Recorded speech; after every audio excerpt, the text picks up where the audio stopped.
پیار کے دستور کے مطابق اسے چوما تو وہ رونے لگی۔ اس نے پوچھا کیا بات ہے، کیا سولومن نے پھر SMS کے ذریعے دھمکی دی ہے؟ وہ اس بات میں سر ہلا کر بولی ہاں، وہ فون پر بولتا نہیں ہے، صرف میسیج دیتا ہے۔ اس نے کہا ہے میں تمہیں چھوڑ دوں، ہمیشہ کے لیے تم سے قطع تعلق کر لوں تو زندہ رہوں گی، ورنہ لاکھ سیکورٹی کے باوجود میں ماری جاؤں گی۔ بنجامن نے اس کا فون لے کر وہ میسیج پڑھا، پھر سولومن کو گالیاں دینے لگا، جبکہ جلالت اسرار ایسی دھمکیوں کے متعلق کچھ نہیں جانتا تھا۔ میسیج اور دھمکیوں کو وہ سلسلہ پیشوا ہارپر نے جاری کر رکھا تھا۔ اس کے منصوبے کے مطابق سلینا کو مر جانا چاہیے تھا۔ اس کے بعد بنجامن کا عشق رفتہ رفتہ ٹھنڈا پڑ جاتا اور وہ اینتھونی فورڈ کی تابعداری سے باز آ جاتا، اور یہی منصوبہ مادام نیکولی کا تھا۔ وہ سلینا کو اوپر پہنچا کر ہی اپنی بیٹی بونی کے لیے بنجامن کو فری پورٹ بنا سکتی تھی۔ مادام کے کرائے کے قاتلوں نے وعدہ کیا تھا کہ اسے 24 گھنٹوں کے اندر اندر موت کی نیند سلا دیں گے۔ اینتھونی نے اس میسیج کو پڑھنے کے بعد کہا انٹیلیجنس اور آرمی والے کہہ رہے ہیں کہ سولومن بارڈر پار کر چکا ہے، مگر یہ فون کی دھمکیاں کہہ رہی ہیں کہ وہ یروشلم میں ہی موجود ہے۔ سلینا نے کہا پیشوا بہت گہری چالیں چل رہا ہے، اس نے سولومن کو کہیں چھپایا ہوا ہے، مجھے اسپتال میں نہیں رہنا چاہیے، میں اپنے گھر میں محفوظ رہوں گی۔ باپ نے کہا ہاں میں بھی یہی چاہتا ہوں، بنجامن تمہارا کیا خیال ہے؟ وہ بولا بے شک، سلینا کو گھر میں زیادہ آرام ملے گا، میں وہاں زیادہ سے زیادہ وقت گزار سکوں گا۔ باپ بیٹی خوش ہو گئے، وہ بنجامن کو زیادہ سے زیادہ اپنے قریب رکھنا چاہتے تھے۔ اینتھونی اس وقت بیٹی کو اسپتال سے ڈسچارج کرایا، وہاں سے گھر تک لے جانے کے لیے سیکورٹی کے سخت انتظامات کیے۔ بنجامن نے اسے بازو میں اٹھا کر کہا یہ ویل چیئر پر نہیں، میری دھڑکنوں سے لگ کر جائے گی۔ سلینا اس کے بازو میں آ کر قربان ہونے لگی، اسے پھول کی طرح اٹھا کر وہاں سے گاڑی کی طرف جانے لگا۔ اس کار کے آگے پیچھے مسلح گارڈز کی 6 گاڑیاں تھیں، وہ سب گاڑیوں سے باہر گن لیے مستعد کھڑے تھے، گویا وہ سب خدا کی مرضی کے خلاف گن تانے کھڑے تھے۔ تقدیر نے جس کی موت لکھ دی تھی اس لکھائی کو مٹا دینا چاہتے تھے۔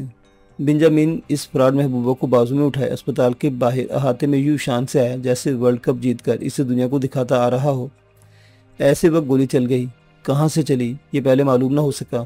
پہلے کبھی معلوم نہیں ہوتا کہ تقدیر کے جوتے کسے پڑ رہے ہیں، بعد میں عقل آتی ہے اور تب تک وقت گزر چکا ہوتا ہے۔ کرائے کے قاتلوں نے سامنے والی ایک عمارت سے سینے پر گولی چلائی تھی، وہ بنجامن کے بازو میں اس کے سینے سے لگی ہوئی تھی، لیکن اس کی موت نہیں آئی تھی، نشانہ ذرا چوک گیا، گولی ذرا اوپر ہو کر بنجامن کی تھوڑی کے نیچے حلق میں گھس کر دوسری طرف نکل گئی۔ سلینا اس کے ہاتھوں سے چھوٹنے والی تھی، وہ اسے سنبھال کر زمین پر ڈالنے کے لیے ذرا جھکا، دوسری گولی سلینا کی طرف آ رہی تھی، لیکن جھکنے کے باعث وہ بنجامن کے سر میں گھس کر مغز کے چیتھڑ اڑاتی چلی گئی۔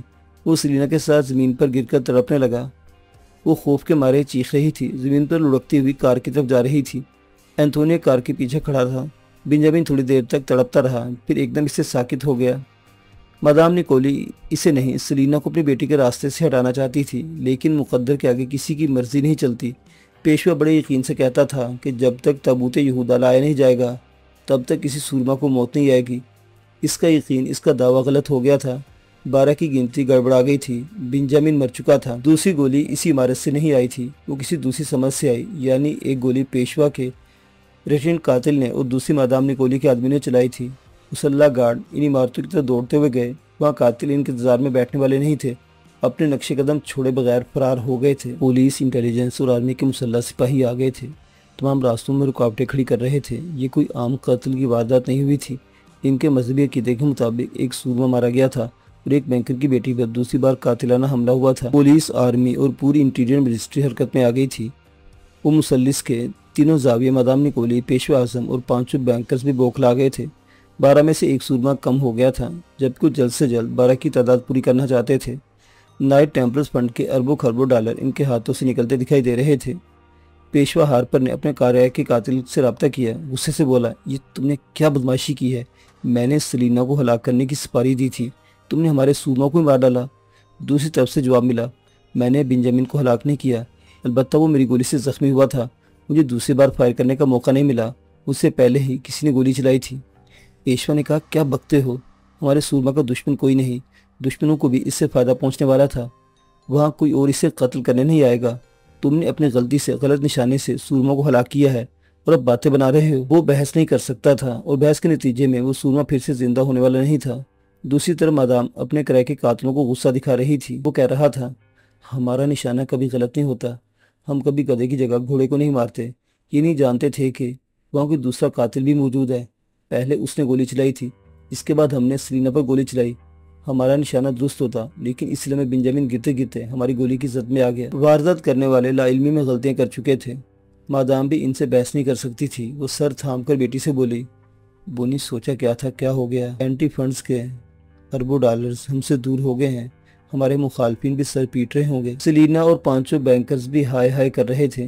ان کے زیر اثر ایک ہی سورما تھا اور وہ ہمیشہ ہمیشہ کے لیے ساتھ چھوڑ گیا تھا۔ پولیس، انٹیلیجنس اور آرمی والے اسے ملک کے اندر ڈھونڈتے پھر رہے تھے۔ یہ بات ان یہودیوں کے دل کو لگ رہی تھی کہ جلالت اسرار مسلمان ہے۔ یروشلم میں چھپ کر رہنے والے فلسطینی مجاہدین نے اسے بھی اپنے ساتھ کہیں چھپا رکھا ہے۔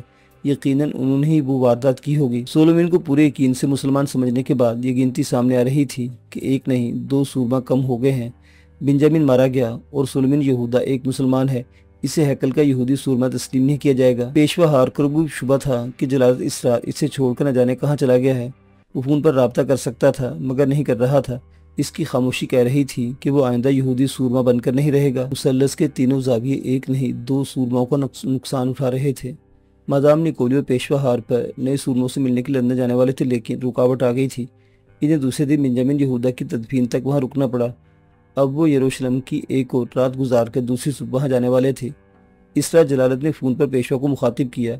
وہ جلالت کی آواز سنتے ہی بولا، کہاں ہو تم؟ پیشوا اعظم، تمہاری دوغلی پالیسی نے میری آنکھیں کھول دی ہیں۔ یاد ہے اس رات جب مارتھا نے وفات پائی تھی، میں سرنگ کے راستے تمہارے پاس آیا تھا۔ وہاں میں نے چھپ کر تمہاری ربیوں کی باتیں سنی تھی۔ تب مجھے معلوم ہوا کہ تم ہیکل کے صوبوں کو مہرے بنا کر اربوں ڈالرز کا کھیل کھیل رہے ہو۔ جب وہ رقم تمہیں مل جائے گی تو تم ہمیں دودھ کی مکھی سے نکال باہر پھینکو گے۔ پیشوا ذرا پریشان ہو پھر بولا، جب تمہیں حقیقت معلوم ہوئی تو مجھ سے بات کر لینی چاہیے تھی۔ اب بھی کچھ نہیں بگڑا، آؤ سمجھوتا کرو۔ مجھے جتنی بڑی رقم ملے گی میں اس میں سے اتنا ہی بڑا شیئر تمہیں دوں گا، اور موت کی بندی گولی بھی ملے گی جو میری لا علمی میں کہیں سے آئے گی۔ مجھ پر شبہ نہ کرو، میں تمہیں بیٹے کی طرح چاہتا ہوں۔ جو دیانتداری سے محبت کرتے ہیں میں کبھی انہیں دھوکہ نہیں دیتا۔ وہ بولا، تم مسلمان رہو، میں اعتراض نہیں کروں گا، مگر یہودی بن کر رہو۔ اس بات کو اہمیت دو کہ ہم اربوں ڈالرز میں نہا جائیں گے۔ ایک معروف لیڈر نے یہاں کی دوشیزہ سے شادی کی تھی۔ اس کے بعد فلسطین کی آزادی کے لیے اس کی جدوجہد صفر ہوتی چلی گئی تھی۔ پھر اسے مار ڈالا گیا۔ بعض مسلم حکمرانوں کی حرم سراؤں میں یہودی حسینائیں ہیں۔ وہ حکمران آج یہودی نواز بن گئے ہیں اور اسرائیلی فرعونیت کے خلاف آواز نہیں اٹھاتے۔ ایک منسٹر کی بیوہ سوزانہ میرے عشق میں گرفتار ہوئی۔ اس نے میری خاطر اسلام قبول کیا، میرے بڑے کام آتی رہی، پھر میرے برے وقت میں یہودی بن گئی۔ مجھے بری طرح بلیک میل کیا، اس نے مجھے دھوکہ دینے کے لیے اسلام قبول کیا تھا۔